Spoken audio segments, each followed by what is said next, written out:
Iran और Israel के बीच अगस्त में फिर बड़ी टक्कर होने का अलर्ट मिल गया है। ईरान ने अपने परमाणु वैज्ञानिकों को बंकरों में छुपाना शुरू कर दिया है। ईरान को डर है कि इजरायल फिर से उसके परमाणु वैज्ञानिकों पर हमला कर सकता है।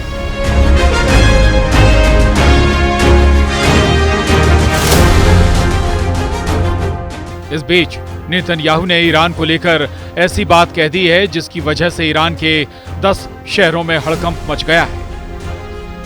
सेफ हाउस में खामनेई के एटमी साइंटिस्ट, एक्टिव हो गई ईरान की youth nuclear team, red vending वाला कोड, ईरान में हुआ डिकोड, डीप इंटेलिजेंस माइंस से घिरेगा दुश्मन। तेहरान से लेकर तेल अवीव तक हवा में बारूद की गंध अब भी तैर रही है।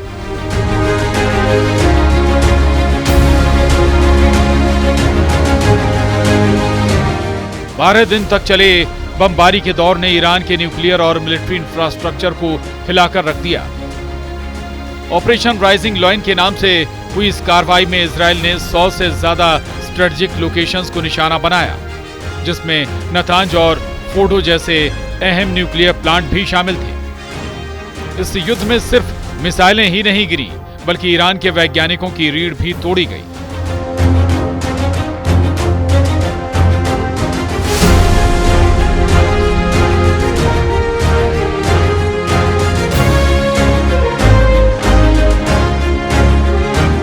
मशहूर न्यूक्लियर वैज्ञानिक फिरयदून अब्बासी दावानी की मौत 13 जून को इजरायली एयर स्ट्राइक में हुई।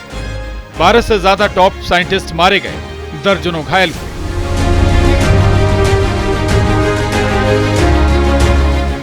अब जो बचे हैं उन्हें डेड मैन वॉकिंग कहा जा रहा है, क्योंकि उनका नाम इजरायल की हिट लिस्ट में दर्ज है। यही वजह है कि ईरान ने तुरंत स्पेशल ऑपरेशन चलाकर इन्हें अंडरग्राउंड भेज दिया। तेहरान और उत्तरी तटीय इलाकों में बने सेफ हाउस अब इन वैज्ञानिकों के नए पते हैं। इनके यूनिवर्सिटी पदों पर अब ऐसे लोग बैठा दिए गए हैं जिनका न्यूक्लियर प्रोग्राम से कोई लेना देना नहीं।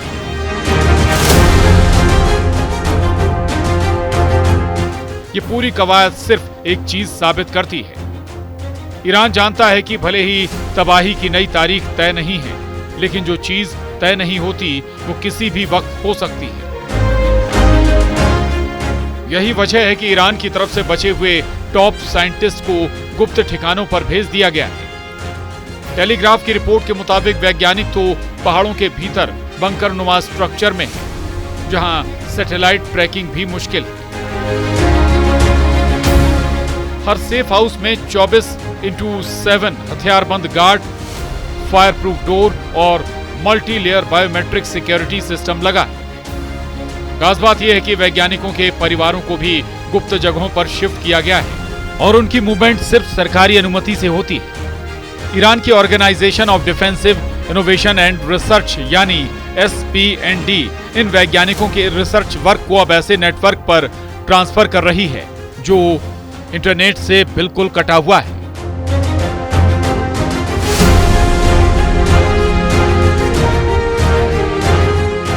ये वैज्ञानिक अब लैब में नहीं बल्कि टॉप सीक्रेट मिलिट्री फैसिलिटीज में काम कर रहे हैं, जहां एक्सप्लोजिव्स, न्यूट्रॉन फिजिक्स और वॉरहेड डिजाइन पर रिसर्च जारी है। ईरान के लिए ये लोग सिर्फ वैज्ञानिक नहीं बल्कि न्यूक्लियर शील्ड हैं और उनकी एक गलती पूरे प्रोग्राम को खतरे में डाल सकती है।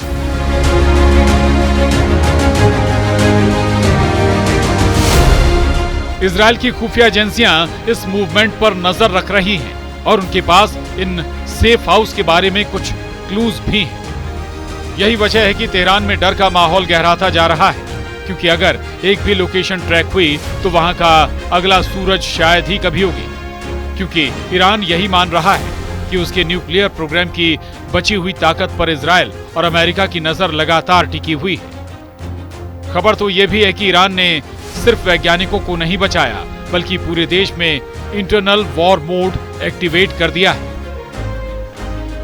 जून 13 से 24 के बीच यानी युद्ध के 12 दिनों में ईरानी पुलिस और इंटेलिजेंस एजेंसियों ने 21,000 संदिग्धों को गिरफ्तार किया। इनमें 2,774 अवैध प्रवासी भी शामिल थे, जिन पर इजरायल के लिए जासूसी करने का शक है। 261 लोगों को सीधे सीधे जासूसी के आरोप में पकड़ा गया जबकि 172 को संवेदनशील इलाकों में अनऑथराइज्ड फिल्मिंग के लिए हिरासत में लिया गया।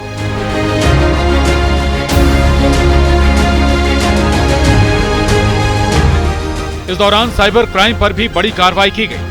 5700 से ज्यादा केस दर्ज किए गए, जिनमें ऑनलाइन फ्रॉड, डेटा चोरी और फंड ट्रांसफर शामिल है। देश भर में 1000 से ज्यादा चेक पॉइंट बनाए गए और पब्लिक को खुलेआम कहा गया कि किसी भी संदिग्ध हरकत की तुरंत रिपोर्ट करें। इस वॉर मोड का नतीजा ये निकला कि हर गली मोहल्ले में खुफिया एजेंसियों की मौजूदगी महसूस होने लगी है। लेकिन ह्यूमन राइट्स ग्रुप्स कह रहे हैं कि इन गिरफ्तारियों का बड़ा हिस्सा राजनीतिक असहमति दबाने के लिए इस्तेमाल हुआ। ईरान के लिए ये कार्रवाई सुरक्षा कवच है, लेकिन विरोधियों के लिए ये इनसाइडर क्लीनअप का बहाना है। इंटेलिजेंस रिपोर्ट के मुताबिक 21,000 में से सैकड़ों लोगों पर गंभीर आरोप लगाए गए हैं और उनमें से कम 7 लोगों को इजरायल के लिए जासूसी के जुर्म में फांसी दी जा चुकी है।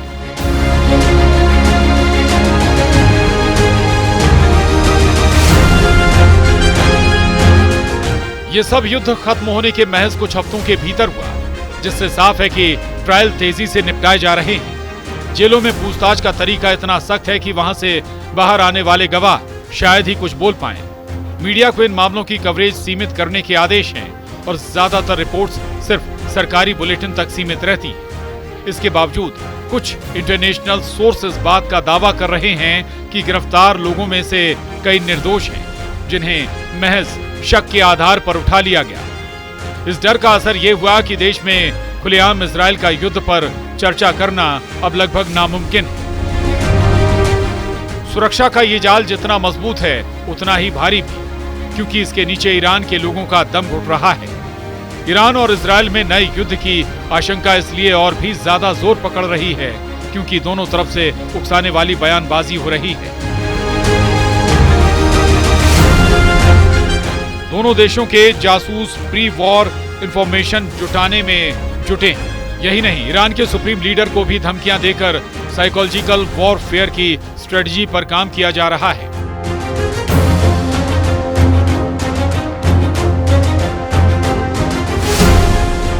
अगस्त को इजरायल के डिफेंस मिनिस्टर इजरायल कॉट्स ने सोशल मीडिया हैंडल एक्स पर खामनेई को टारगेट करते हुए लिखा कि जब भी बंकर से बाहर निकलो, आसमान की तरफ देखना और हर भनभनाहट को ध्यान से सुनना। ये भनभनाहट इशारा था इजरायली ड्रोन और हवाई हमलों की तरफ। कॉट्स यहीं नहीं रुके, उन्होंने लिखा, रेड वेडिंग के मेहमान तुम्हारा इंतजार कर रहे हैं। रेड वेडिंग यानी वो अचानक हमला जिसमें जून के युद्ध के दौरान ईरान के 30 से ज्यादा टॉप मिलिट्री कमांडर एक साथ मारे गए थे। इस तरह की पब्लिक वार्निंग सिर्फ धमकी नहीं बल्कि साइकोलॉजिकल वॉरफेयर का हिस्सा, ताकि ईरान की टॉप लीडरशिप हर वक्त हमले की दहशत में जिंदा रहे। जून की रेड वेडिंग ईरान के लिए वैसी ही थी जैसे एक ही वॉर में पूरी सेना की कमान तोड़ देना। इजरायल ने अलग अलग शहरों में एक ही समय पर एयर स्ट्राइक की और ऐसे मीटिंग पॉइंट्स को निशाना बनाया जहां ईरान के टॉप कमांडर मौजूद थे। इनमें से कई कमांडर रेवोल्यूशनरी गार्ड्स के स्ट्रेटेजिक यूनिट्स को लीड कर रहे थे। हमलों के बाद कम से कम 24 घंटे तक ईरान की कमांड ठप रही। कोई आदेश देने वाला नहीं था, कोई रिस्पॉन्स कोऑर्डिनेट नहीं कर पा रहा था। इस घटना ने साबित कर दिया कि इजरायल के पास ईरान के टॉप सीक्रेट मूवमेंट की पूरी खुफिया जानकारी थी। यही वजह है कि कॉट्स के रेड वेडिंग वाले शब्द ईरान की सत्ता के गलियारों में लगातार गूंज रहे हैं। ईरान इस मनोवैज्ञानिक दबाव को तोड़ने के लिए अब डिफेंस से ज्यादा ऑफेंसिव खुफिया ऑपरेशंस पर जोर दे रहा है। हाल के हफ्तों में इजरायल से जुड़े कई देशों में ईरानी एजेंट्स की गिरफ्तारी हुई है जो कथित तौर पर मर्डर प्लॉट और डेटा हैकिंग मिशन पर थे। साथ ही ईरान ने अपने बैलिस्टिक मिसाइल यूनिट्स को हाई अलर्ट पर रखा है और रेवोल्यूशनरी गार्ड्स के सैटेलाइट यूनिट को इजरायली सीमा की 24/7 मॉनिटरिंग का आदेश दिया है। टॉप न्यूक्लियर फैसिलिटीज के आसपास एयर डिफेंस मिसाइल बैटरी भी तैनात की गई है, लेकिन असल जंग जमीन या हवा में नहीं बल्कि खुफिया नेटवर्क में चल रही है, जहां हर एक जानकारी, हर एक लोकेशन और हर एक शख्स की मूवमेंट अगला हथियार बन सकती है। यही वजह है कि ईरान अपने न्यूक्लियर वैज्ञानिकों के लिए एक डिफेंस शील्ड तैयार करके बेहद सीक्रेट प्लान पर काम कर रहा है, क्योंकि ईरान ये बात अच्छी तरह समझता है कि इस वक्त उसके हर प्लान पर दुश्मन देशों की पैनी नजर है और इसी नजर से बचने के लिए ईरान उन युवाओं की टोली तैयार कर रहा है जो न सिर्फ कवर फायर का काम करें बल्कि इजराइल की हर वॉर टैक्टिक्स को समझकर उसका जवाब दे सके। लेकिन ईरान के इस सीक्रेट मिशन के बीच इजराइल के पीएम बेंजामिन नेतन्याहू ने एक बार फिर ईरान के जख्मों को कुरेद दिया है। उन्होंने ईरान में बिजली, पानी और सूखे का हवाला देते हुए कहा है कि ईरान के हालात बदल सकते हैं, बशर्ते कि ईरान में सत्ता परिवर्तन किया जाए।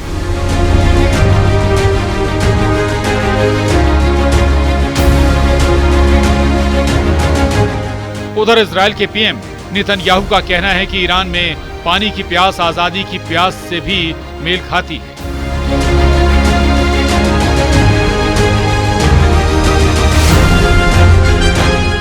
तो आपके लिए एक बड़ी खुशखबरी है, जैसे ही आपका देश आजाद होगा, इजराइल के शीर्ष जल विशेषज्ञ अत्याधुनिक तकनीक और तकनीकी जानकारी लेकर हर ईरानी शहर में पहुंचेंगे। हम ईरान को पानी के रिसाइकिल में मदद करेंगे।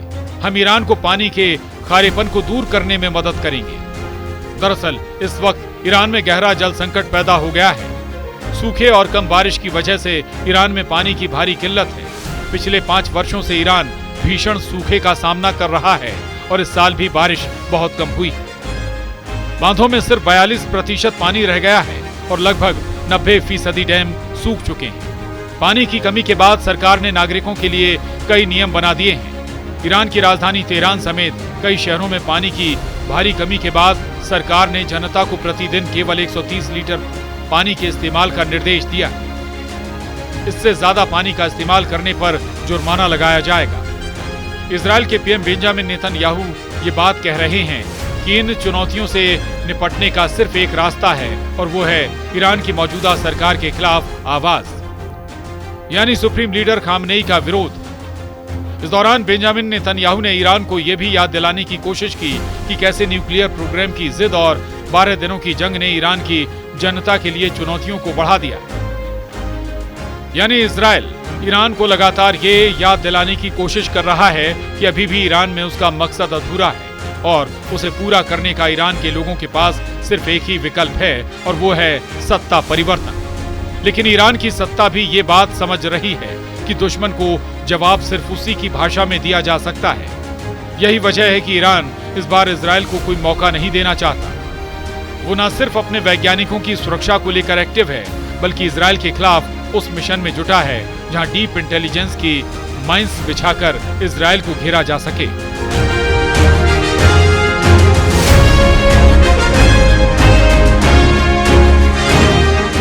Bureau report, news 18।